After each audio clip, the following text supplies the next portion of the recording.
Welcome to Paul or Nothing, the place to get all of your Paul all of the time. Join me, your host Sam Wiles, as we discover the history, the music, and the man behind it all, Paul McCartney. To get in contact with the show, email us at paulmccartneypod@gmail.com. Hello, hi, hello, goodbye, and welcome to another episode of Paul or Nothing, the place to get all of your Paul all of the time. I'm, of course, your host, Sam Wiles, and remember, this is widescreen podcasting. This is widescreen podcasting. As always, thank you all for tuning in, and I hope you're all well, safe, and sound. Yes, we are indeed back, everyone. Thank you all for your patience as ever. As you know, here at Paul or Nothing, we don't do seasons. This has just been an ongoing project for 10 plus years now. There is no real set formula. I know I always say I will do that, but, you know, good intentions and all that. But anyway, enough of all that. I don't mean to bog you all down with the intricacies of my personal life, though I do now have a real proper job again, so hopefully a little more formal organisation in my life can allow me to focus more on the pod, because being unemployed was definitely worse for the podcast, you know what I mean? Like, having more to do actually inspires me more to work on the show. And once again, I have a huge backlog of episodes that I cannot wait to get out to you, including this one here today. Yes, me and my wonderful guest, Mr. Joseph Galliano-Doig. I hope I'm pronouncing that correctly. If not, please email in to me, bro, and I will pronounce it correctly in the part 2. Yes, this is going to be part 1 of a 2-part chat I had with Joe. And my God, is it one of the greatest conversations I've ever had in my life. Not just because we got on like a house of cards on fire, but also because it was a topic that I felt like I couldn't do previously. And I bumped into Joe on Instagram, and he is just the perfect vessel for a brilliant episode like this, if I do say so myself, to take form. Quite simply, the prompt was, let's just discuss all of the stuff surrounding the Beatles and the LGBTQ plus community. You know, let's discuss the Beatles and gay people. Now, this might sound a little flippant, this might sound like I'm reaching, but honestly, folks, once me and Joe had made a full list of all the topics that we could possibly cover, we realised that, yeah, this was going to be a big chat, a big conversation with lots to cover. And yes, of course, I'm the one chairing this conversation, so there is an air of irreverence and naughtiness involved. But Joe was there to steer me correctly. He was there to make sure I didn't go too far. But also, he himself says some of the naughtiest things on this podcast as well, so maybe he was egging me on. Who knows? But look, folks, we are going to cover everything from Little Richard, Brian Epstein, John and Paul's supposed love for each other, obla-dee, obla-da, all you need is love, how homosexuality was decriminalised here in the UK during the Summer of Love, and even how high-heeled sneakers might be the greatest trans anthem ever written. Plus, much, much more. Look, enough talking. I know you're dying to get into this episode just to see how badly I mess things up and get myself cancelled. So pull up a chair, preferably a pink one, and enjoy my conversation with Joseph Galliano-Doig, the founder and creator of the Queer Museum here in the UK, in London, as we talk about the Beatles and the world of the LGBTQ plus community. Let's dive right in. Play the tape, Johnny. And now, folks, we're in the live portion of the show, and so it can only be time for me to bring on today's guest, and I know we are going to have a gay old time. He is the founder of Queer Britiain, the UK's first national LGBTQ plus museum, and the man's man who has kindly taken time out of his busy schedule to come and answer every ignorant question that a straight cisgendered doofus such as myself could ever want to ask. Everyone, please welcome to the show, Joseph Galliano-Doig. Bro, what's going on? All of my favourite questions are ignorant. I've been absolutely so looking forward to having this conversation. I don't get to do much other than annoy people around me with my constant Beatles trivia. And 100%. the one way that I've survived has been through your podcast and through actually we mentioned earlier the Another Kind of Mind podcast, particularly my two favourites. Brilliant. I'm actually not wearing my Another Kind of Mind shirt for once. I always catch myself wearing it on every podcast. You need to do that as a collab. 100%. I'm still waiting for more merch off the Blotto Beatles, if you're listening. I know you've been putting more merch out into the world.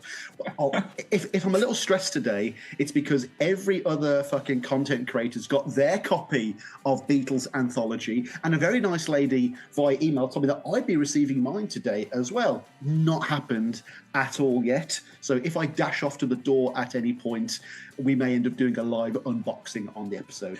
Well, if I dash off to the door at any time, it's just because I've had enough. Fair enough. Ding dong. Actually, I think that the anthology one's really interesting, though, isn't it? Because, I mean, I remember in the 90s when that came out, I think that and Oasis really sparked that massive resurgence in guitar bands, and I wonder if the same thing will happen again when they replay. Yeah. You know, when they say history's cyclical, it really is. Like, it really is. Anthology, fascism, like it's all coming back. It's all coming we back. Didn't have so much fascism in the 90s, which was, I think that's sad. Yes, I do have a very funny fascist joke later, so let's get to that as quickly as we can. I'm laughing because it's terrible. Yeah, 100%. No, that's what people say about this podcast as well. Dabum. First things first, dude. Please tell me a little bit about Queer Britain, your museum. Please explain to me what it offers, what it means, how it came about. I want to know everything. Well, it came about really because back in the day, I used to be the editor of Gay Times magazine in the mid-noughties, and we had the 40th anniversary of the partial decriminalisation of gay male sex. And I pulled together a group of... I was sort of interested in what sort of generation gap had grown up. And so we brought together a group of men who were not yet born in 1967, and a group, which was the year that the law changed, and a group who were already adults in 1967, just to ask them what they knew about each other's life. And it turned out it was pretty much bugger all. Poor choice of words, perhaps, but, or a very perhaps not important choice of words. Yeah.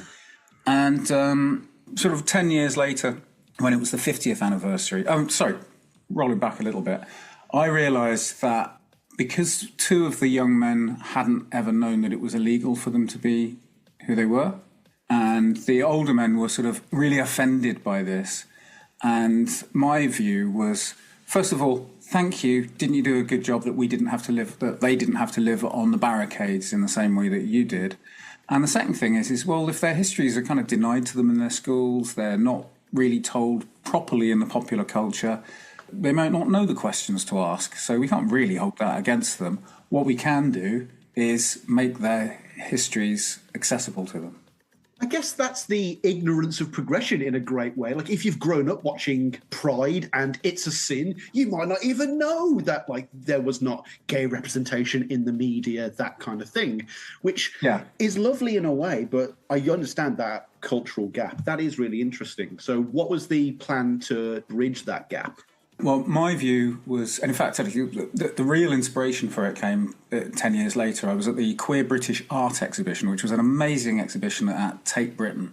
And it was basically like that first really big blockbuster queer art exhibition. When I was there, it just occurred to me, it was like, oh my God, look at all the people here. There's a cultural moment that if we don't capitalise on this right now, all of that energy in the culture is going to dissipate, and it's going to be another 50 years before you can do something like this. And I was standing in front of the prison cell door for Oscar Wilde's Reading Jail cell, which we borrowed later. Actually, when we opened, we borrowed, and I was listening to to a couple talking next to it, and they were like moaning, well, it's just so unfair. Like, why haven't we got an exhibition like this? We should have a museum like this. And I kind of snapped at that moment and was like, oh, fuck it. I'll do it then. I'll do it. And then I think a museum's a really good way of showing whose stories we value. It's a good receptacle for truth. It's a good way of exploring ideas of truth. And it's a good way of showing communities that they're valued. And it was also just like the most exciting, coolest thing that I could think of at the time. And I tend to kind of like, I don't know, if I get gripped by an idea, it won't leave me alone. So I kicked at my job and made this happen instead. It's so exciting to hear about a museum that might be interesting as well. Like, that's a real, like, outlandish idea. My Well, God. I don't agree with you there, Sam. No, even the worst museums have something of pleasure. I'm a natural history guy, so unless there's a giant diplodocus in there, like, it really holds very... Or, a nice big weapon section. I may be revealing my own neurospiciness here, but you can put the pieces together in your own... I'm a terrible sucker for rockets and space stuff. And so dude, you've got to go to the Transport Museum in Prague. You'd lose your fucking mind. I don't think anyone has ever said that to me before. In fact, that's a sentence I've never heard before. Yeah, you definitely. I mean, I remember just ignoring my girlfriend for about 4 hours. Like, shut up! Oh my God, look at the sprockets on that thing. It was brilliant. You're like, shut up! Look at the size of that rocket. Yeah. Oh my gosh. Yeah. I think they must be really pleased to see me. Oh, there's a big pilot fit in that little cockpit. Yeah, etc. We could go on. Right? He's looking to get Aladdin, aren't we? It's the classic one. Yeah. Now, the first thing that came to my mind, what's your oldest exhibit? What's the oldest piece in your museum? Well, I mean, the oldest piece, we have some things that go back to... Did you ever see the TV series Gentleman Jack? Oh, yeah, with one of my true loves, my true MILFs, Saran Jones. Oh, my God. But we had... In fact, we had Saran Jones' hat, one of the top hats, and we have some. There's a ceramic from the ladies of Tregochlan, who were a Welsh lesbian couple who were friends with her. And actually, incidentally, the hat is fictitious. There's no. I went to the show's ruined. I know. We went very early on in the project. We went to. Visit. What's the name of that? I can't remember the name of the house. And we went to their house, to Jack's house, yeah. Jack's house. And the curator was giving myself and Lynn, who's the who I basically ran and set up and ran the operation museum with. And we were like pointing at hats, and the curator, she just went, "Yeah, do you know what? There's no evidence that she actually even had a hot top hat at all. It's just that people really liked it in the show, and the council was saying we need an icon to draw people in. People seem to like it." You know what? It's just part of this awful trend. Bridgerton, Gentleman Jack, now the Guinness thing, everything's being ruined by this historical inaccuracy, clearly. Because that's very important, clearly. Actually, Jack Guinness was a big supporter of the museum, and he's terribly excited that his family and in all of their warts are being shown on the telly. Yeah, I mean, people are more concerned that one of the Guinness guys might be gay rather than they're all like scheming murderers. That's fine. That's totally fine. Very much. Quite. Hasn't that always been the case? Yeah, classic. You mean he was a discourse. sodomite? Yeah, sodomite. I've written loads of euphemisms down, and that's not one of these. Well, that's not even a euphemism, is it? No, I guess not. That's far too graphic, really.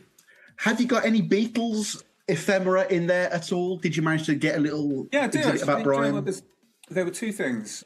When we had our very first exhibition, which was before we even had the museum, before we had the building, we did an exhibition with Getty Images, and we kind of interrogated their archive for all of the sort of queer images that they might be in that. And because I wanted to, you have to have something that you really, really love in a museum or an exhibition. That's your privilege as director. And one of the pictures I had was Brian Epstein reclining on the sofa with his arms above his head, and all of the Beatles sitting on either side of him, looking like the king of the world.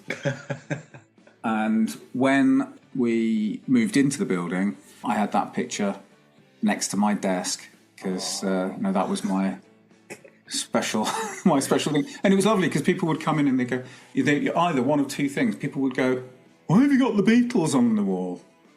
And I'd be like, right, well, and I'd talk to them about 60s rock management, and I'd talk to them about that sort of thing, and talk to them about Brian.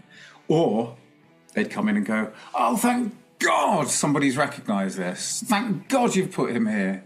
That is something I've realised. I mean, when you sent me the big list of potential topics we could be talking about, I got a bit carried away. Sorry about that. I was like, oh my God, there's so much gay stuff going on here.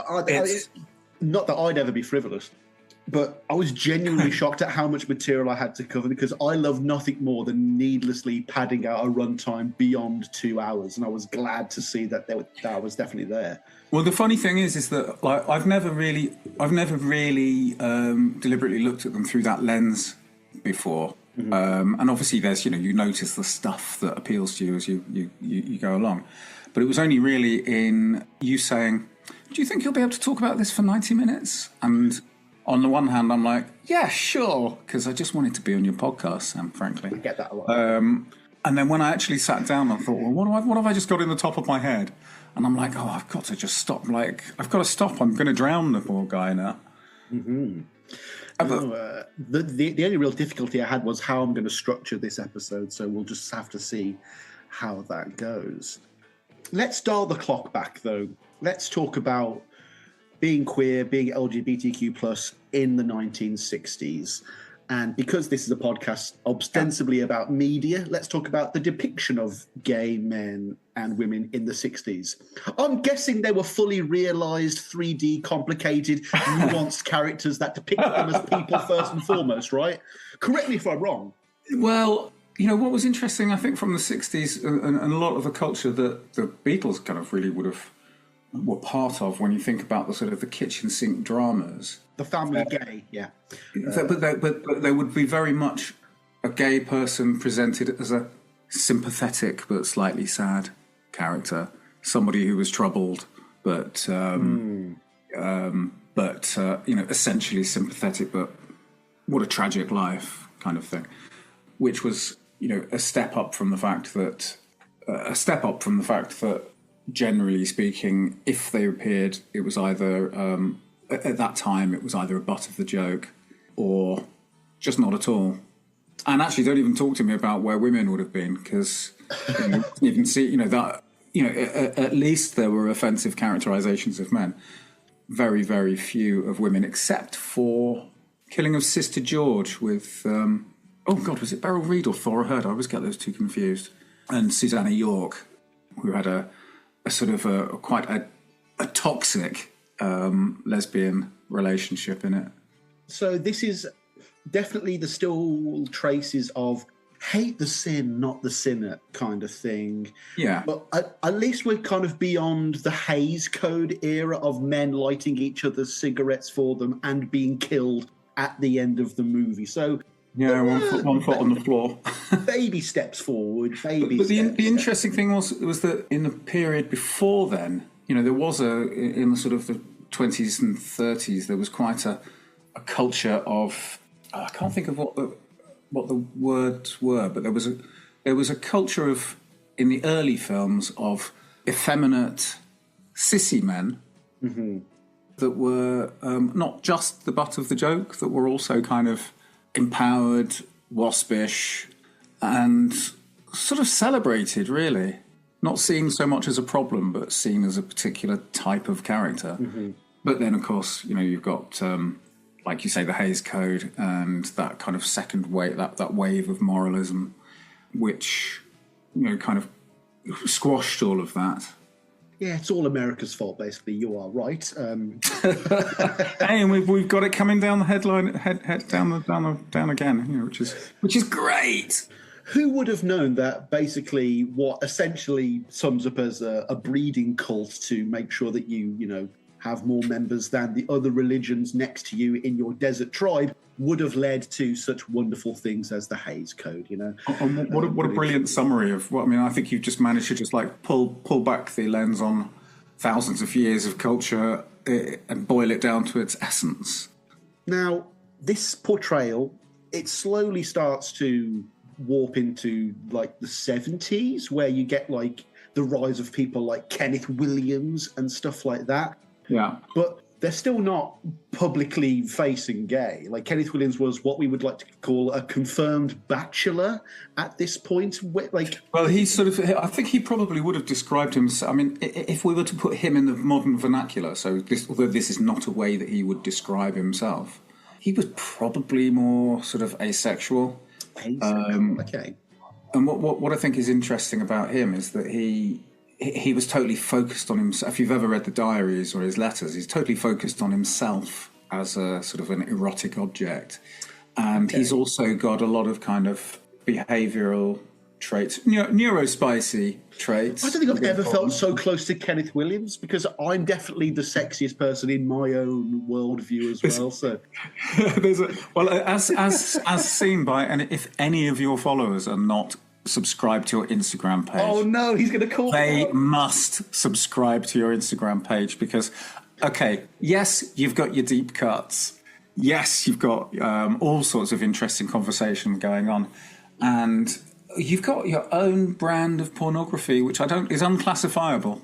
Yeah, it's not breaking any nudity or obscenity laws, but something that I've had in my head for the longest time. So I did a shoot where it's me completely in the nude. My two best friends saw the meat and two veg. We've had to move past it as straight men. Oh, you can't see my penis! As we all do. But I did it in a kind of burlesque way where I'm, Red Rose Speedways in front of my junk or Flaming Pie. Annoyingly, I wanted to put ram in my butt cheeks because that'd be a great pun. But yeah. I'm looking at the Venus and Mars cover right now, and all I can see is two looming, swinging balls. But that came as a response to the overwhelming exposure we have to what I call lazy, sexy content, where it'll be a very voluptuous, busty woman holding a copy of Dark Side of the Moon in a low-cut dress, offering no insight, critique, criticism, trivia, and then getting 200,000 followers from that. So I thought, what if a slightly overweight, unmuscular, hairless, effete weirdo did the exact same thing? And I'm not going to lie, I've not had a single person in my personal clique that said I looked bad or anything. I've had people in the comments say, why have you done this? But no one said I looked bad. So I'm very happy with how it turned out. And some of them are quite artsy. I'm not going to lie. Like, some of them look quite pretty, and I'm very happy with how it turned out. And there's more to come. So you should be. So you should be, because they also, they represent. I think they spoke very well of you in terms of how you think of yourself, how you're prepared to, how you're prepared to put yourself out there, and I like it. It's good on you. What I thought was very funny though is that the overwhelming response I had positively was from other straight white podcasters. Like they were, yes, Sam, go on, son, you represent us out there. And not even Phoebe said anything about it yet, but I think she was on holiday at the time. But I was like, methinks the female Beatles community might be a bit jealous. Sam's put himself out there. Sorry, I'm not going to name anyone, but eat your heart out, girls. Yeah, and do you know what? It's funny talking about them. Talk about the Another Kind of Mind podcast. What I think has been really refreshing is that it's been so great having women's voices actually really, really come into the fore in ways that they've never seemed to have done really before. I mean, we had, obviously in the 60s, we had Maureen Cleave, but she was coming at it from the point of view of being a writer at the Evening Standard and a friend of them. But yeah, I like it. It's a good direction of travel. Yep, we've been trying to gatekeep for all these years, and eventually the levee was going to break. And now, there's just so many new fresh takes on the Beatles now. Like, there was a conversation 5-10 years ago, are we going to run out of Beatles books? And it's like, yeah, probably we are going to run out of gammon Beatle books eventually, but if we broaden it a little bit, maybe we might get some new voices. I'm glad that the Beatles opening itself up to a diverse world worked out a lot better than, say, Star Wars. Yeah. Or Harry Potter. Yeah, there's no vitriol. Oh, by the way, Tilda Swinton as Voldemort, 100% behind that, 100%. Yeah. And anyone who's not, they just don't understand cinema. I'm sorry. Hilda can play men better than most men can.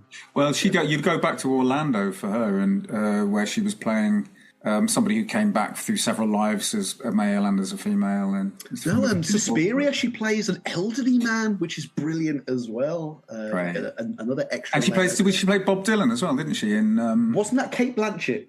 Oh, I think you might be right. Yes. Yeah. Oh my God, Kate Blanchett. Sorry, just give me 5 seconds just to think about Kate Blanchett. Do you need a little lie down? Oh, you okay? She'll always be my elven lady. She really will be. Be still thy beaten heart. Oh, my skips a beat. It's interesting. It's interesting you say that, because I mean, I'm reading at the moment that second McCartney legacy book. I find that we're in it's been said before, but it's such a golden age of writing where, most of my life, what was available was the Beatles Illustrated and the Shelf. Philip Norman's, or Shite, as Paul McCartney called it.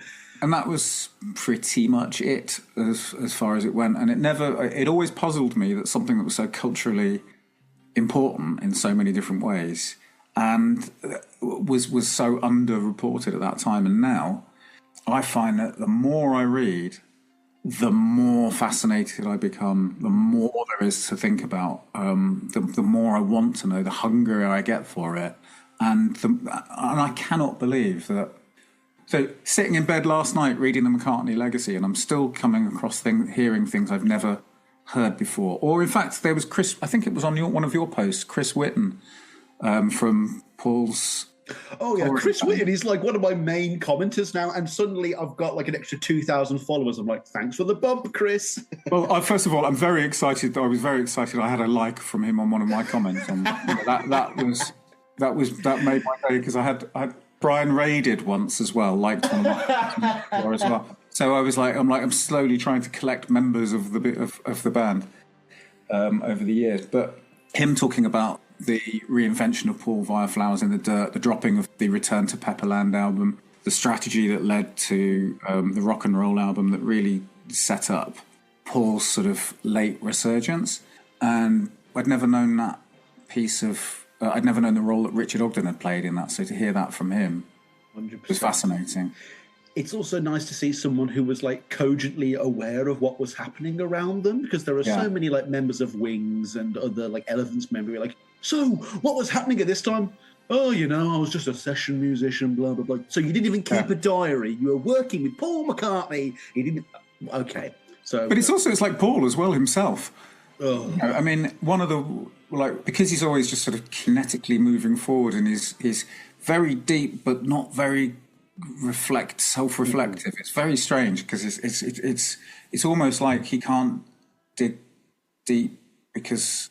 Well, I don't know why, but it's very strange that, you ask him and his response is almost certainly going to be like, well, we thought that was quite nice and I like that. I thought it was a good idea, so we thought we'd give that a go because I liked it. It was all magic. Ooh. Yeah. Which, bless him. Just bless him.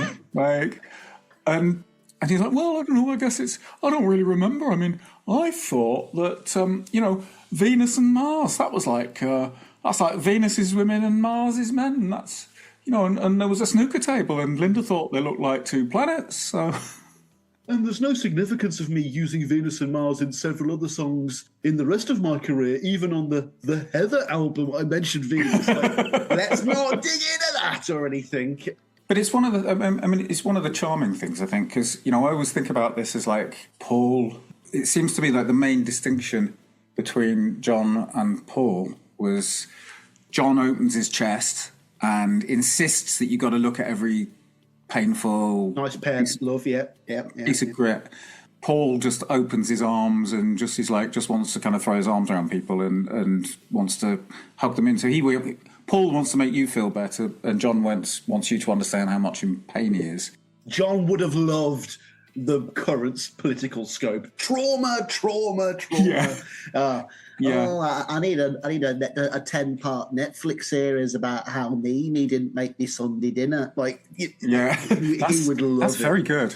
You know, That's a very good. So Lennon, got to pitch it up and down at the same time. It's quite difficult. Whereas George is a lot easier. You just go ridiculously high, and then Ringo, you've just got to do Thomas the Tank Oh my God, you got Engine. the full set. Thomas went over the hill and then under the hill. So do you do Paul at different ages? Oh no, Granddude is so hard because you've got to do raspy and then the Paul McCartney impression on top of that, so it's 2 impressions.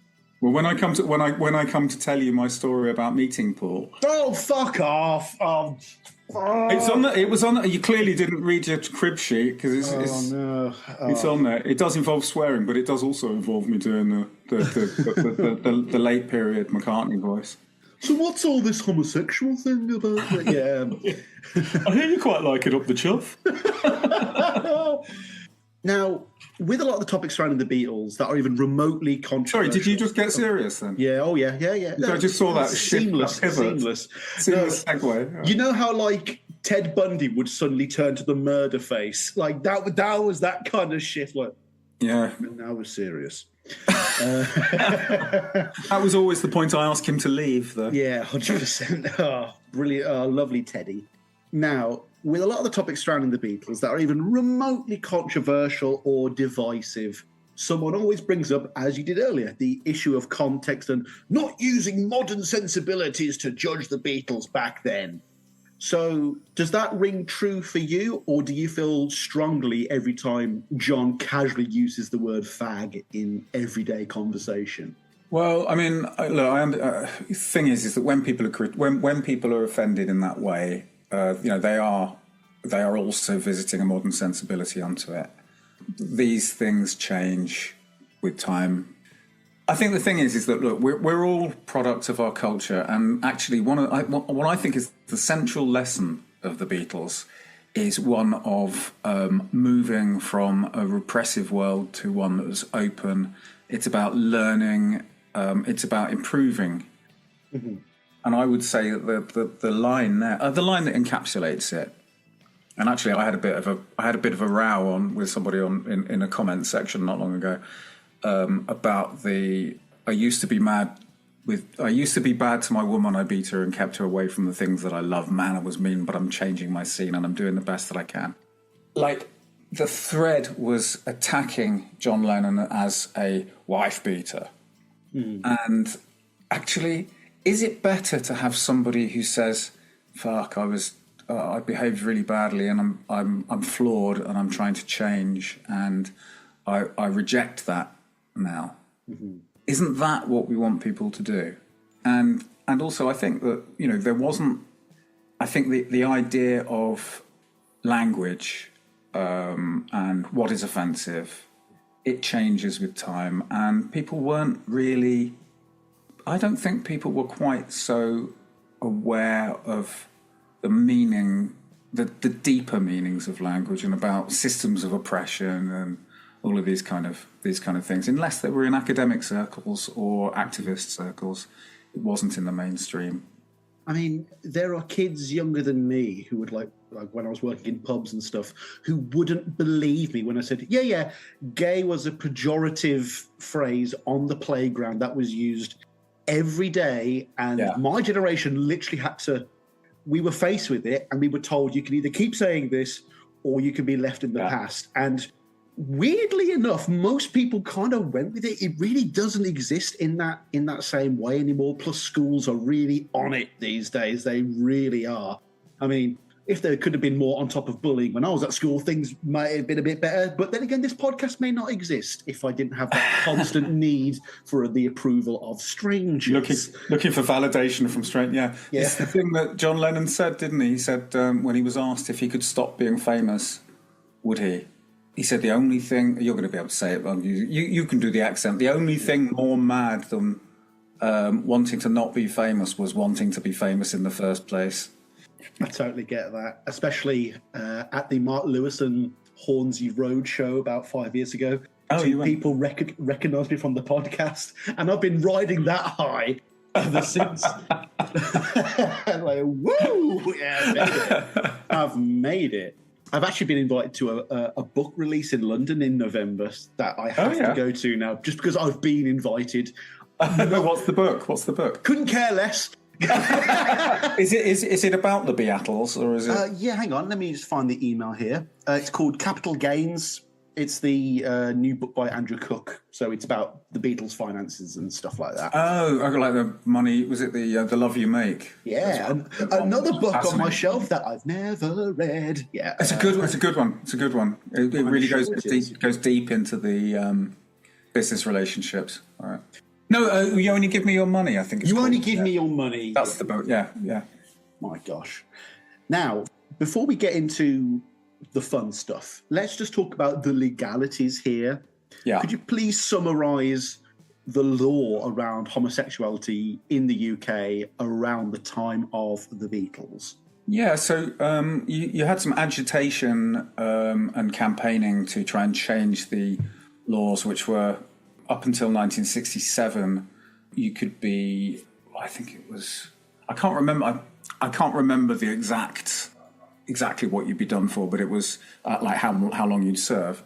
But you could go to prison for same-sex acts. So it was always about the sex rather than an identity. You know, there had to be a sex act, and that some of those laws really dated back to Henry VIII's time, where you could actually have been executed. And if you go on the Old Bailey's website, they have a you can search by criminal terms and keyword search on it, and it brings up some quite sort of sad but also telling and hilarious witness accounts, and they all seem to be about heavy breathing, and it seems to be somebody who's like crawling around trying to look through holes in people's walls, seeing somebody sat on somebody's lap. So I moved to a different position, and I managed to observe them. He'd got out his yard. It reminds me of a particular phrase.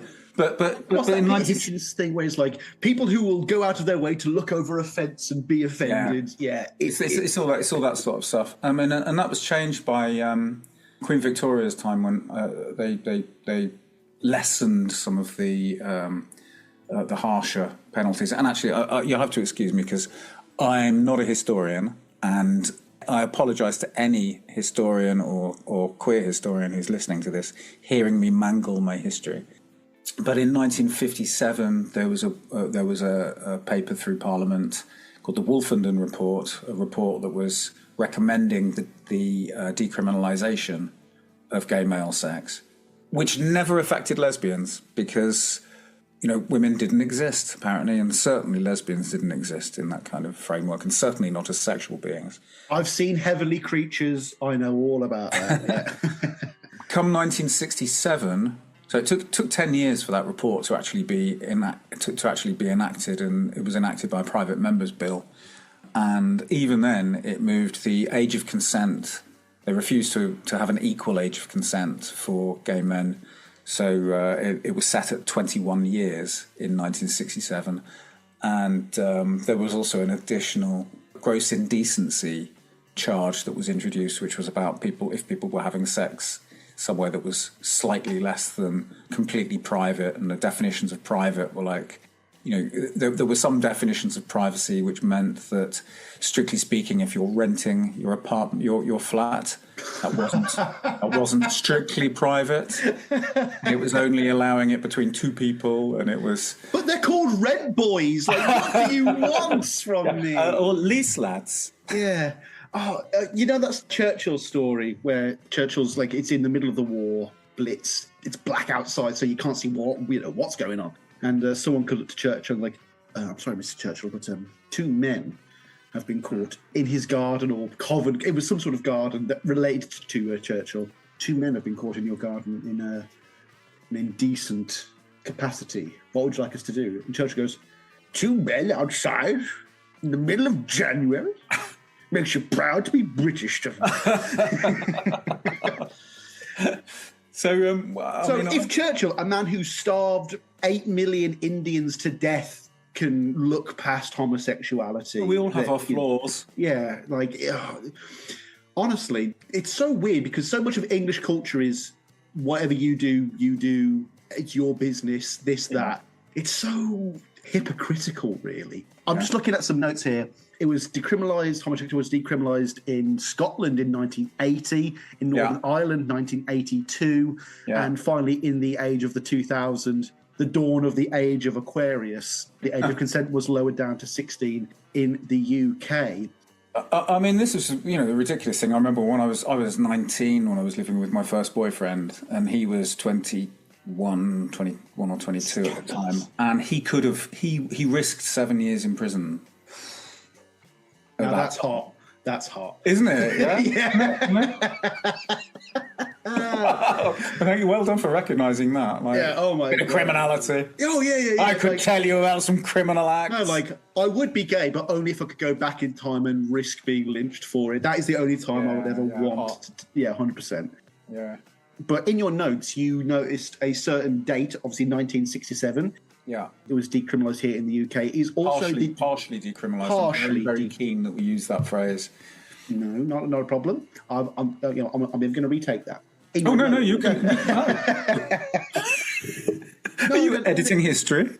Oh no! I've edited my own history a lot. I mean, we don't talk about the Wiles family in Alabama in 1812. The old Kentucky Wileses. We don't talk about them. Yeah, but you touched on something so interesting, though, isn't it? Because it's like we've the past is viewed, and the people that are icons are viewed politically because they tell a story about what we want. They tell the story that we want them to, so we whitewash people and we don't accept people with all of their flaws. I want to live in a world where my heroes are flawed. I want to live in a world where my enemies are redeemable. I want to live in a world where we recognise that sort of nuance and that we're a much, much richer set of things than. No, I want to see a version of Freddie Mercury's life story where we focus more on the woman in his life. That is a lot more important. Clearly, having Sacha Baron Cohen do explicit pornographic scenes is not progressive at all, and it wouldn't have sparked a great conversation. And clearly, Queen still aren't dealing with the Freddie thing years later. If you've seen the photographs of the sleepovers, it's like I don't think anyone was sleeping very much there. Oh man, I mean, whenever my mom tries to use, I'm talking about my mother here, so and I live with her in my 30s, so I'm looking very suspect here. I'm well aware of that. But your voice of your generation, 100%. Whenever she tries to throw the past at me, I'm like, look, Mom, your generation thought Elton was straight because he had a wife. Don't talk to me about reality, okay? Yeah. But the thing that was so funny about Elton as well, when I was a kid, and he wasn't out yet, so I was born in 71, growing up in the 80s, all of the talk at school was like, I think he might be gay because look, he's got an earring in the left ear. I think that's signal, what's the Bruce Springsteen pocket thing? What's all that? The hankies. Yeah. Yeah, that was sort of fetish codes about different coloured hankies was what different things that you were into. I think if you wore them in one pocket, it meant that you were the active, interested in that as an active participant. If you had it in the other pocket as a passive participant, and so that's very much from the sort of clone era to quote Star Wars again, from the clone era from the sort of 70s through the 80s. I tell you what I find particularly insulting. Obviously, in Nazi Germany, any minority, any marginalised group was seen as an other and removed. Yeah. The Jewish people had the yellow star. Yeah. What did gay people have again? They had the pink triangle. They made it pink. Oh, come on. At least be like, we will give them the pink one because Germany has no history of being really gay.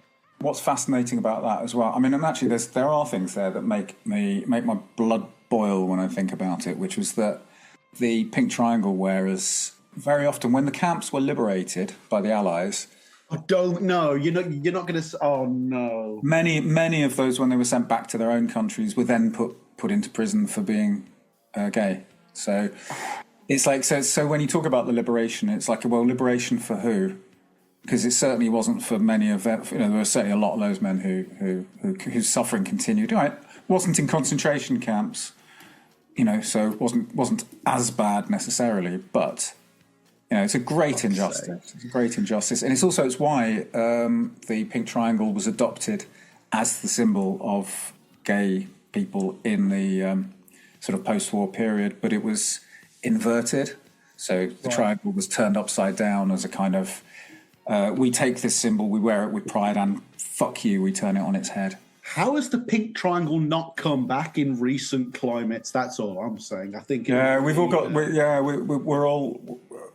I think everyone's just very obsessed with flags now. Yeah, definitely. Drop the L. Right now, I think. yeah. There we go. Now there's a sensitivity and taste pivot. Yeah, I like that. Let's move definitively on to the Beatles. Yeah. When did you first come out as a Beatles fan? Do you know, it's so funny because it's a long process. I was thinking about. Did your parents accept you as a Beatles fan initially?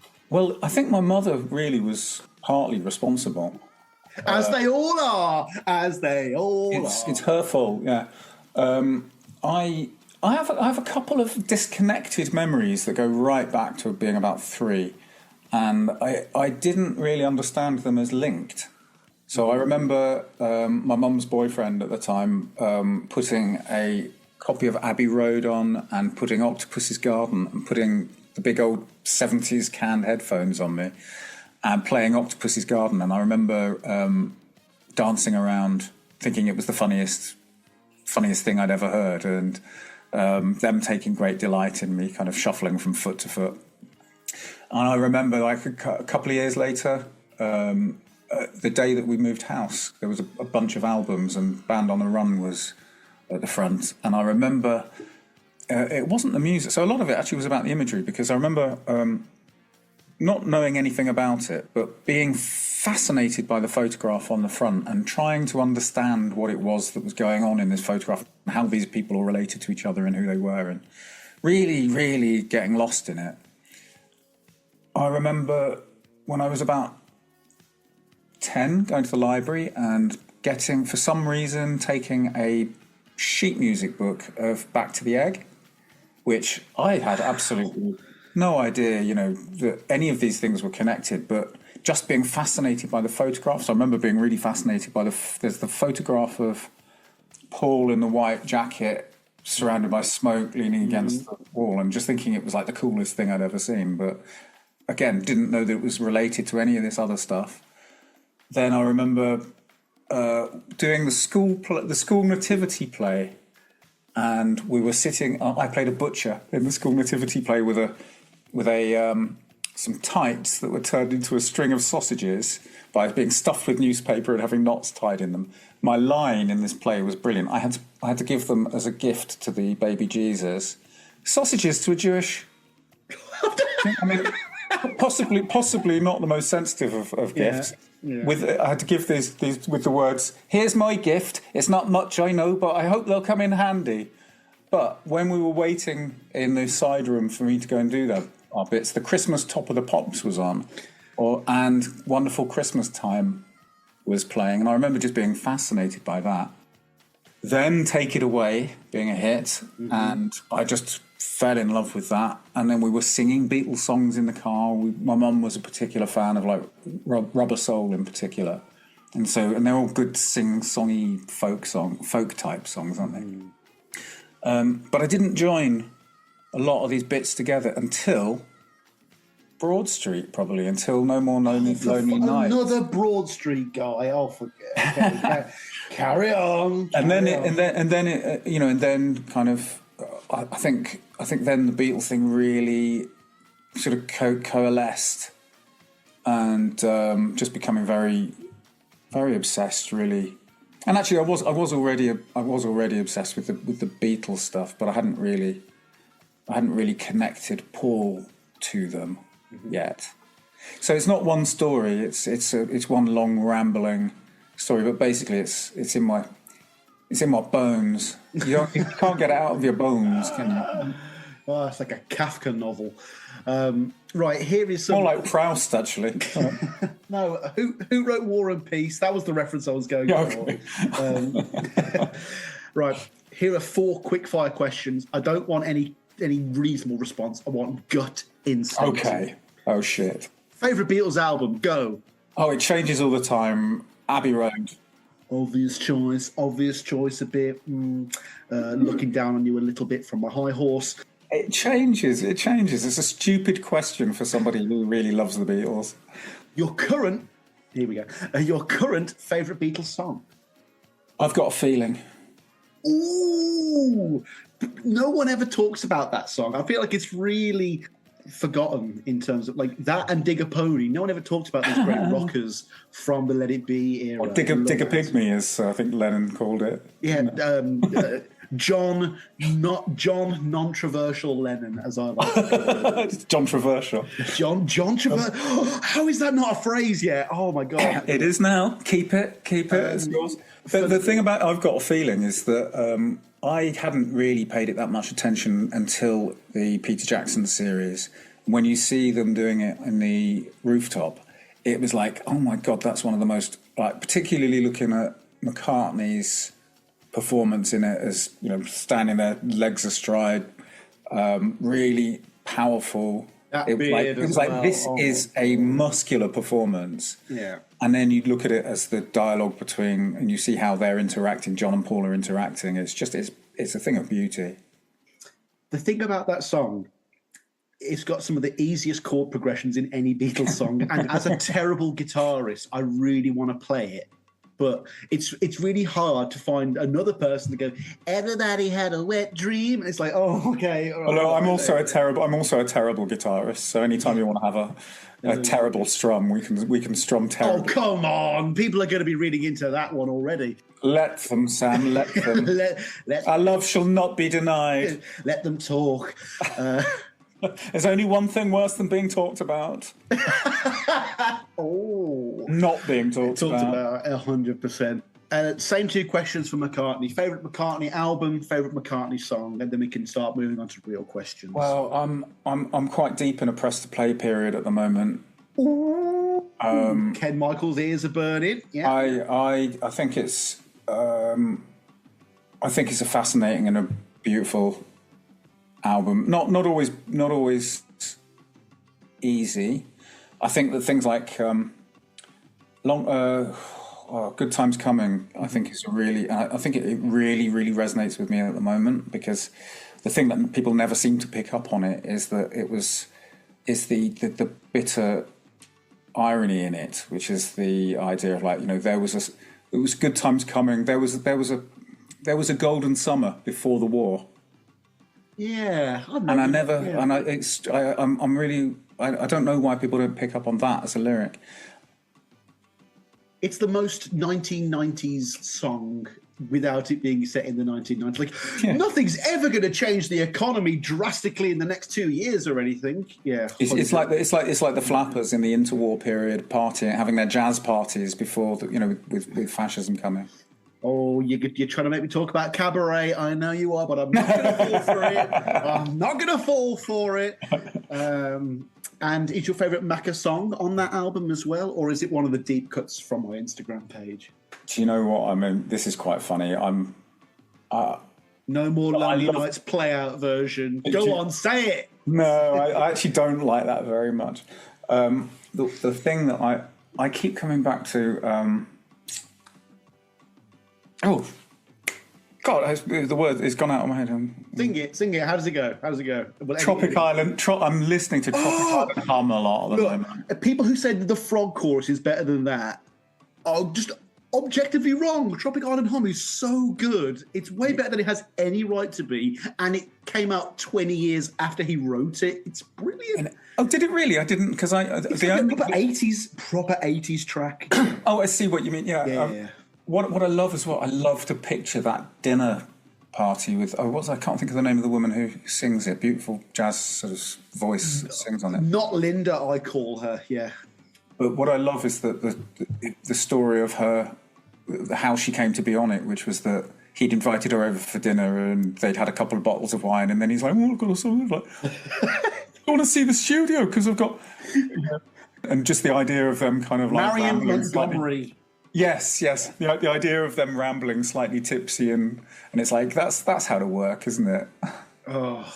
So yeah, it's about We're the Squirrel. I'll make a movie on Netflix about it in 50 years' time. What's Netflix? You'll have to wait and see, love. Yeah. but it fundamentally as well, it really highlights, and actually, in the frog chorus, and I say to anybody who goes, fucking frog chorus is awful, fuck you, you don't know what you're talking about. Think of it accept it on its own terms, and think about like the breadth of the imagination and the willingness to be daft. Mm-hmm. And it's that willingness to be daft, and it's eccentric, and it's creative, and it's open-hearted. I love it. Sounds like a certain person who hosts a brilliant Paul McCartney podcast. And moving on. Yeah, are you still listening to that? Yeah. It's called Two Legs. And another got Mean Mr. Mayo on it. Podcast. Anyway, carry on. So let's break this one down. This is a serious question. Are you ready for this? This is a serious question. Oh dear, I'm bracing. What's the gayest Beatles song? You've Got to Hide Your Love Away. That's my top answer as well. I feel like we're on Family Feud. Steve Harvey. We have to give him a name. The gayest Beatles song. Bing! Yeah. Although I do love me a bit of Desmond stays at home and paints his pretty face. Yeah. Oh, well, look. Wind it back. You've got to hide your love away. To any unbearably straight person who thinks it's just a binary, who doesn't know, obviously the metaphor is, well, it's guessed. I don't think it's been 100% confirmed. It's John singing about Brian literally having to hide his love away. Makes a lot of sense. I think picked up as well with a kind of a comforted recognition by gay men at the time. Okay. Yeah, I think heard themselves in that. This is what I hear anecdotally from brief conversations I've had with older gay men. Would the same thing be said for All You Need Is Love then as well? Or is that more of a general all-encompassing inclusion? I think that's a general all-encompassing inclusion. And I think that's, if we look at them through an inclusion lens, I'm all about looking at things through the lens in this conversation, apparently. I think that what that really represents is, if you think about the band who forged in Hamburg in that kind of around... You're jumping ahead. Don't get too deep here. Okay. I've got so many Hamburg questions. I think it's a general expression about the sort of like the universal idea of love. And, it's that, I think it's one of those great examples of Lennon's brilliantly sloganeering, managing to boil down to an essential idea. War is over if you want it. All you need is love. It's one of those kind of... Yeah, I mean, the fact that it's just not excluding anyone is its own great statement in itself. And the idea that expression is not just sex acts or, just the way you dress or a certain effeminate, slant to your dialogue. It's just love. It's just love. There's nothing you can do that can't be done. It's all of the lyrics through it are so... empowering and a human. There's no one you can bum that can't be bummed. Yeah, there's no one you can bum that can't be bummed, and that's a fact. Oh man, you know people say like, oh, what would you ask the creator when you get to heaven? I'll be like, why is there a G spot in the ass if we're not supposed to? Come on, let's just be real. Let's be real here. Yeah. Because Jesus hung out with 12 dudes as well. Let's just whatever, but Yeah. The thing is that there is so much truth in how those stories have been twisted and how those relationships have been twisted, if they existed, have been twisted. 100%. Obla-dee, obla-da, intentionally or not. Again, modern lens here. Would this just be called cross-dressing back in the day, transvestitism, or is it like actually trans, you know? Well, I was thinking, it's funny, I was thinking about this earlier because I think that, in the language of the day, if you think about the language they would have used and the language people used about themselves, transvestite was the common use. But I think probably a lot of people would have been more what we would have think of as transgender or just trans now.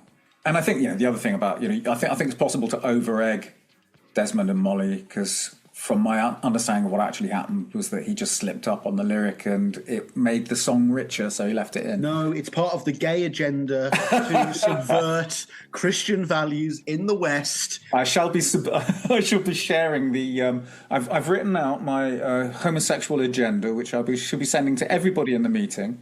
Willing stooges to allow China to take over. We all know what's going on. Yeah. Wake up, America. Wake up. They're taking over our culture, one act of sodomy at a time. There's a lot more sodomy to go, though, to really seal the deal. The one that I was thinking of today, though, I was listening to Unplugged. Oh, yeah. High heel sneakers is a cross-dressing manifesto. So it put on your red dress, your wig hat, so it's not his real hair, and you might need boxing gloves because some cunt might try and fucking fight you. You know what I mean? Like and it's not a high heel. Like these are sneakers, so like a bigger shoe for a man. It 100% feels like that for me. And then you look at the guy who wrote it. I don't mean to evoke Buffalo Bill here, the most nuanced depiction of transgenderism in all the fiction, but the man who wrote it was called Tommy Tucker. Come on, come on. Who was it that? Because that wasn't like a Carl Perkins or something. Who was Tommy Tucker? Yeah. Is that who performed? Who is that? Who had a? Who wrote it? Or oh god, Sam's ignorance. Come on, do your research, Sam. This is very high. The other thing is, some people write high-heeled or high-heel without the apostrophe. There's like 50 different versions of this. Written and recorded by Tommy Tucker in 1963. Oh, okay. Oh, do you know what? That's later than I thought. I thought that was an early rock and roll, like a 50s Carl Perkins kind. Yeah, that's what I thought. 100%.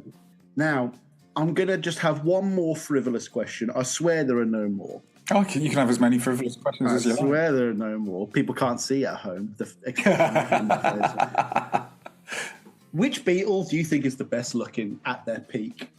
You know what? No. Hairless Beatles and hairy Beatles. Those are your two choices. Twinks and bears. Who's the sexiest twink? Who's the sexiest bear?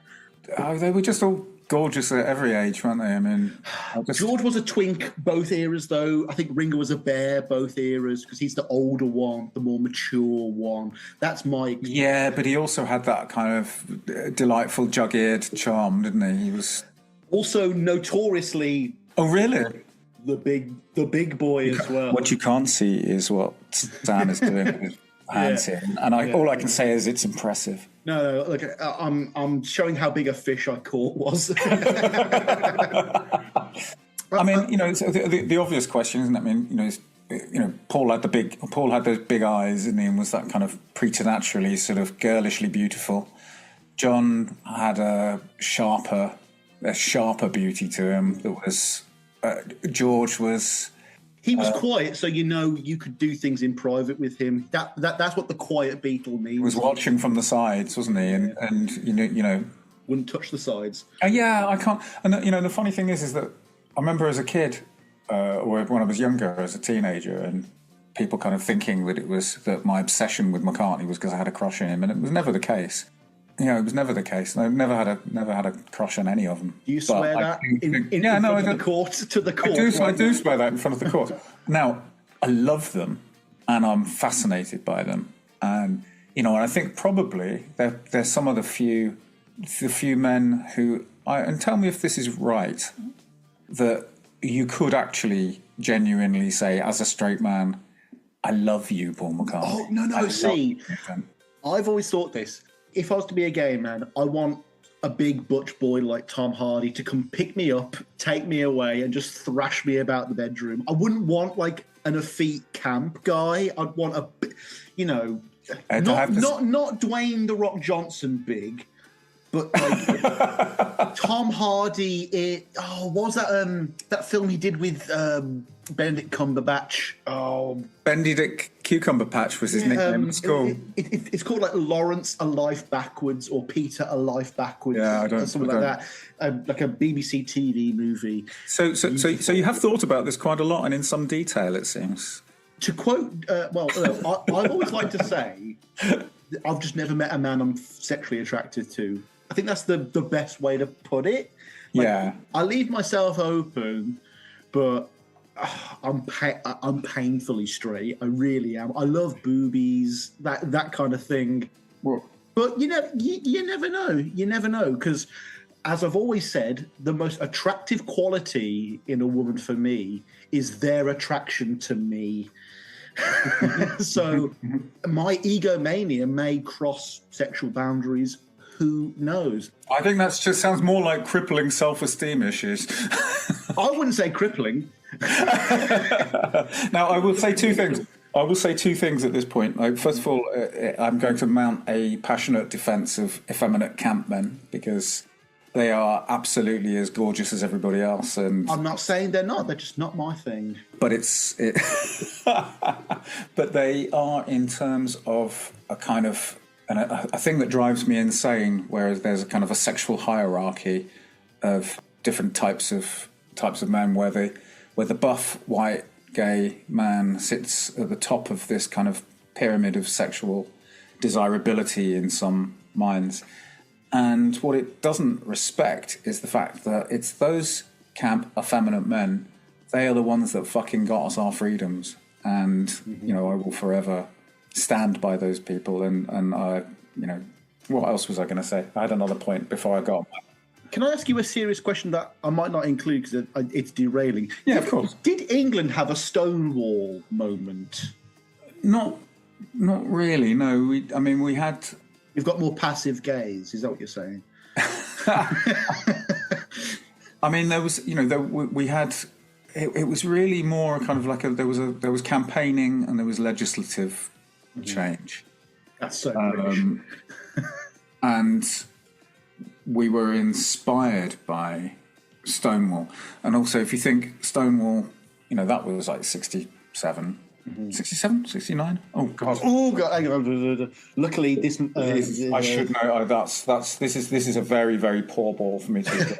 Founder of Gay Museum doesn't know what year Stonewall was. Well, and 1969. And the stupid thing is that one of the greatest pleasures of my life, one of the greatest privileges, was through the museum getting to know one of the original rioters from the Stonewall riots.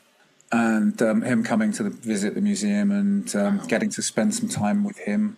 And, yeah, just like such a privilege. I think there's about 12 people still alive.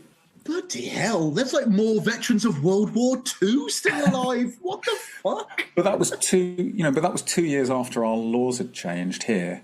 But what that inspired was the Gay Liberation Front in the 70s, the late 60s and the 70s. It inspired the first Pride marches. So what really came after the law was that there was a cultural... We had the law changed, but the trouble is that a law can change, but it doesn't change people's minds, and the culture followed on. And I think once you then sort of got the Gay Liberation Front starting to insist on, not only could we get on with our lives, but we can be angry about the way we've been treated, and we can insist on full cultural participation. That's when things really start changing. And one other serious question. There's this perception that as a result of the AIDS crisis, all the kind of cool gays, the outlandish, the outspoken, the real activists, they were a generation that was wiped out, and what's left was lame gay people, basically. Is that like a real thing, or is that like a narrative that like the right has pushed on me as a straight white man to try and get me to engage with gay discourse? I mean, I've not really heard it put like that before. Yeah. What they're definitely... I think Annie Leibovitz said, I think she's the one who started that. I mean, we lost a huge number of brilliant artists and people who were some people whose lives were more kind of underground or more on the fringes, and who were also involved in more sort of sexual undergrounds. And there was also a shift in trying to get our rights, which was about pushing towards gay marriage being the one of the key things that was being pushed towards, an important thing to do, but it relies on an insistence of wanting to live like everybody else in order to show that we're valuable members of society. Whereas actually, I think there is also an argument to say that we needed to get our rights because it was the right thing to do, not because because living however was right for the individual was okay and should have been, shouldn't be sanctioned. But that said, there is a huge swathe of gay men that were, in particular, not exclusively gay men, but that were decimated. And actually, it was part of one of the other motivations for setting up the museum, was recognizing that the history was so fragile because there was the living memory was so fragile. There's like a photo I can remember of like some gay union or organization or front, the Judean People's Front. It was something like that, and it's like everyone in this photo is dead the next year, and stuff like that really hits home. Yeah, it does. Like, you can tell by my personality, I love to be a little bit acerbic, be a little bit cheeky, but stuff like that really does kind of ground my opinion about reality, I guess. It's true, and I think I think it's intelligent. I think it's emotionally intelligent, and it's empathetic and culturally important that you recognise that, and a lot of people don't even think about those things. So I'm impressed that you'd even engage on that as an idea. It's a sophisticated idea to engage with. You've got to learn about these benders. You really do. Yeah, I mean, however awful they are, and actually, do you know what as well? This also kind of brings to mind. I don't even think I'll cut this, by the way. No, keep it. But it's funny though, because what you talk about there, and you haven't said this, but this is the thing that fucking drives me up the wall, is people go, "Oh, I'm very tolerant," and it always just, they use this phrase, "I'm very tolerant," as if you're meant to go, "Oh, well, that's marvellous, isn't it? Aren't you fabulous?" I'm just like, actually, you're supposed to, But the point of that, if you look at that as a word, it's like, oh, you're tolerating me. Okay, well, fuck you. Sorry, am I allowed to swear on this? No. I tolerate Louis Spence, but that's for different reasons. I don't. No, I think he might have done more damage to the gay community than insert punchline here. Yeah, I don't really have much of a view on him. Yeah, I've not really kind of paid. Not that I believe that gay people have to act straight around the straights to make us feel comfortable. But that is the root of what you're describing. Yeah, 100%. That is what sits at its root. But part of me thinks it's a bit, and that he's trying to draw attention to that dichotomy. And if that's true, then he's like an Andy Kaufman style genius. I'm going to from an established theatrical tradition. Oh my gosh. I love reading comments on YouTube like, why are there so many gay people in Hollywood? I'm like, what? Like, this industry that allows you to be expressive and be yourself and play other parts. Like, why would gay people be drawn to that at all? And actually, as well, sorry, I just realised as well that this ties back to something that we should have discussed when you were asking about the 60s, which of course was Joe Orton and which we will come to as well. We will come to as well. In that case, I shall shut my mouth. Oh, it's so hard to say "come" on this episode. It really is. Well, you can always say "come on my face," "come to my face." So come to my.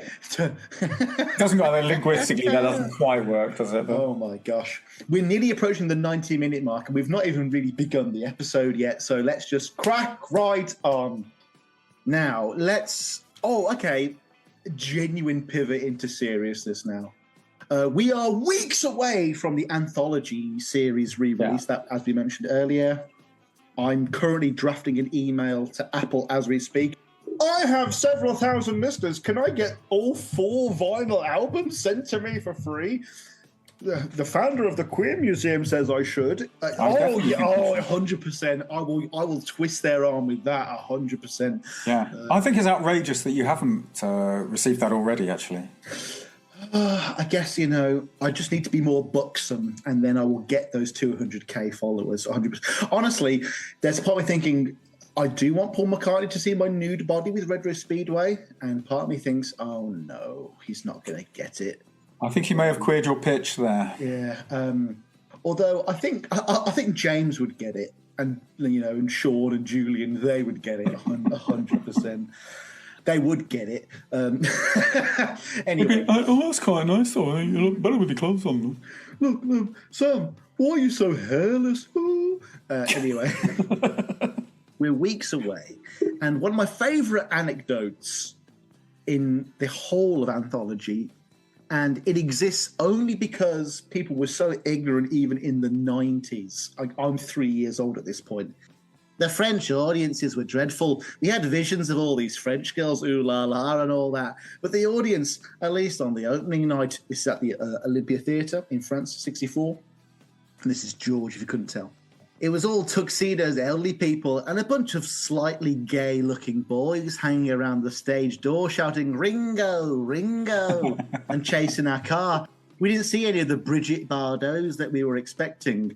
Is this a case of George just stating the facts and not meaning anything by it? Or is this gay panic on full display here? I mean, that sounds like a very mild case of gay panic, doesn't it? Mm-hmm. I mean, 3/4 of this band are clearly mad about growlers. And so, the main thing on their mind is what girls can we get backstage here per gig? And the sight of men must have been such a... Well, I'd like to think it was a culture shock, but we're going to move on to Hamburg soon. I don't think it would have been a culture shock at all. I think it's just that they didn't understand the harm of some of the language at the time, and I think they probably would have been a bit more careful if they'd grown up in different circumstances. Yeah, come on. But guys. also, you love, like what Royston Ellis, who was the beat poet that they were very close to in the early '60s, and he said to them, "Well, the thing is that about 1 in 4 people are queer." And McCartney was like, "Yeah," and we also sort of looked at each other like, "Oh, which one of us is it?" Is it the one with girlish eyes, or the one who was caught doing so and so with so and so, or is it the one that went into a state of panic when he's accused of going on a honeymoon with Brian? We are so close to that. Will you shut the fuck? Anyway, look, this is one of the things I wanted to bring up. So many young girls had their sexual awakening via the Beatles. Yeah. It stands to reason that there was a wave of young gay men, at least 1 in 10 young men in the Western world, suddenly got their first chob on when the Beatles came on screen, right? That's safe to say. Of course. So it is no different. It's just the way that you could express yourself in those days. There's not that same venue to throw bras on stage. You can't just throw your boxes. But also, you're talking as well about a culture changing, and you're talking about culture moving from one that was very repressed and buttoned down, and basically, the post-war brought up by the Edwardians, who were, crawling out of the mess of that period, and where the kids had been dressed like their parents for years. And suddenly it's like, you've got this thing where all of that pent-up sexual frustration has got somewhere to be aimed at. You've got bras being thrown, you've got the screaming, and then you've got long hair and more flamboyant clothes again for men. So it's a rich soup of that. It's the sexual cork popping out. There's so much focus on Beatles fashion and how these men were dictating fashion, never put through a queer lens at all. Like, one of the great stereotypes of the LGBTQ community, colour coordination, sharp outfits. And yet there does seem to be a real whitewash stratification of the Beatles' fashion influence on the world. Would you agree? Discuss. Yeah, I would agree with that. I think actually it's more of a return to form, return to actually what historically was quite normal, which was that there weren't always such gendered clothing options. Like, sometimes the men were the peacocks and with the powdered wigs and and lots of colour, and the women were more subdued in what they were able to wear. Sometimes it was the other way around. Pictures of my grandfather wearing dresses as a baby. And have you seen this thing about the British Army trying to hide photos of British soldiers during World War II dressing in drag for drag shows? No, I've not heard that. No. I'm going to teach the founder of the Queer Museum something about men in dresses. Oh yeah. I like the dance that goes. Dear listener, you can't. There was no dance. I'm not a nufter, okay. I'm not a girly boy. I'm not. My favourite one, shirt lifter. I know, isn't that wonderful? But everyone has to lift their shirt at some point. Yeah. And so men don't lift women's shirts. I guess it would have been about nightshirts, is my guess. Because if you think about the sort of Dickensian creatures. Or is it a pun on skirt lifter, maybe? That could also be a thing. Is skirt lifter, is that a phrase? Have you just made that up? How dare you accuse me on my show? Look, the Beatles were in Hamburg during their formative years, and it's safe to say that they were being influenced directly or indirectly by friends of Dorothy from the get-go. At this point, George's like, oh, well, there's the queers, there's the transvestites, there's this and that. I mean, it's the greatest thing from the queer perspective, from the queer angle with the Beatles, that Hamburg just normalised alternative lifestyles. Well, I think it put them into the middle of as young, hungry, both sexually hungry, culturally hungry, ambitious, and physically hungry as well, and literally physically hungry. And if you think about what Hamburg was at the time, it was a real ground. It was kind of like Europe's ground zero for sexual outsiders, and it was full of sailors. I know what you're saying. But it was prostitutes. It was gay people. It was transgender people, and it was late night clubs, and it was drugs. It was deviance. All of the things that made it that really fascinating, dangerous, liberating underground that was such a rich soup for them to have emerged from. And if you think as well, who did they meet? They met, Jürgen Vollmer, who was one of Astrid's friends, who all of Astrid's very macho friends, by the way, introduced them. Had a big crush on George. He had an I like Ike badge, which was he adapted to say I like George on it.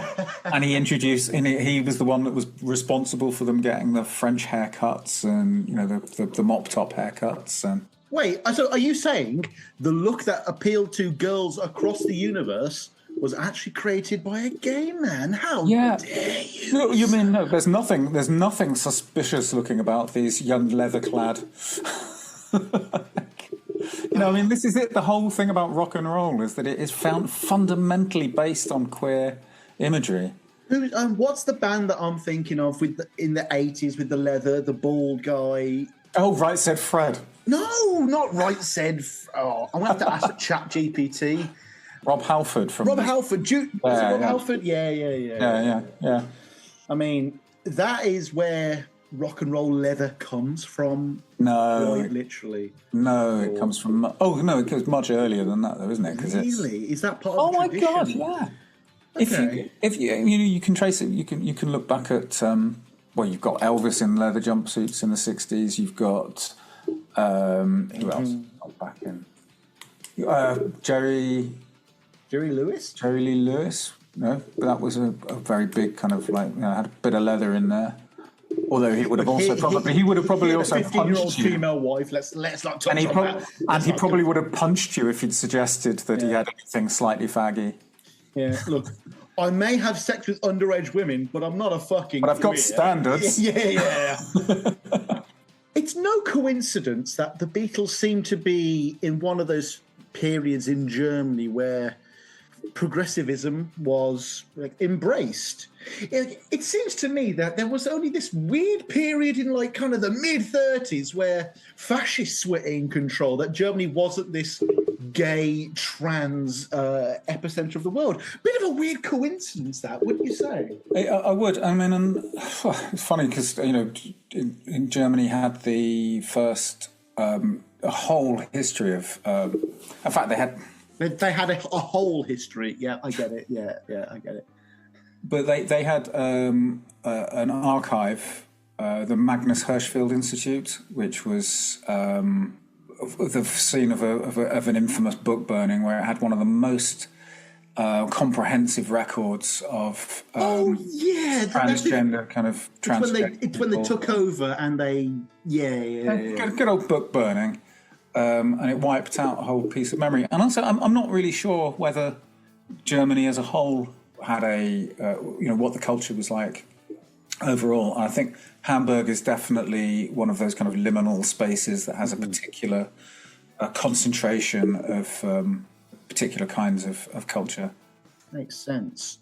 Now, I really want to phrase this correctly because I don't want to ever compare marginalised groups, because that's very erroneous as a straight white man to do.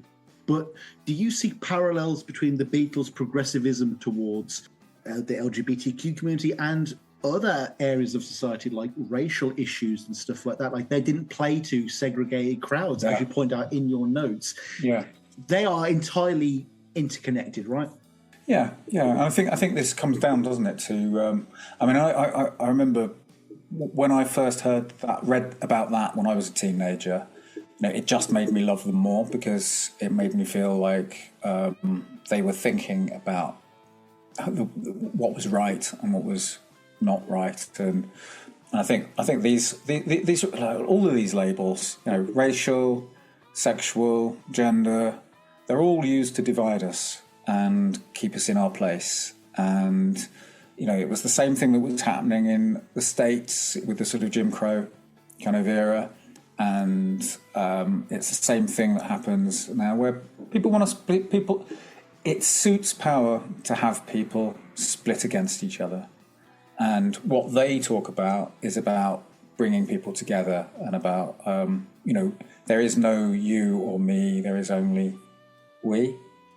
We're getting into George Harrison territory now, where there's no self, there's no me, no you. Yeah, 100%. But what's the, I'm the walrus, I am, you are, me are, you are, he are, we are all together. Yeah, but there's also Semolina Pilchard dripping from a dead dog's eye, so let's not get too deep into that. So. No, but I do think it's an important lyric. I do think it's an important lyric, and I think it's meaningful.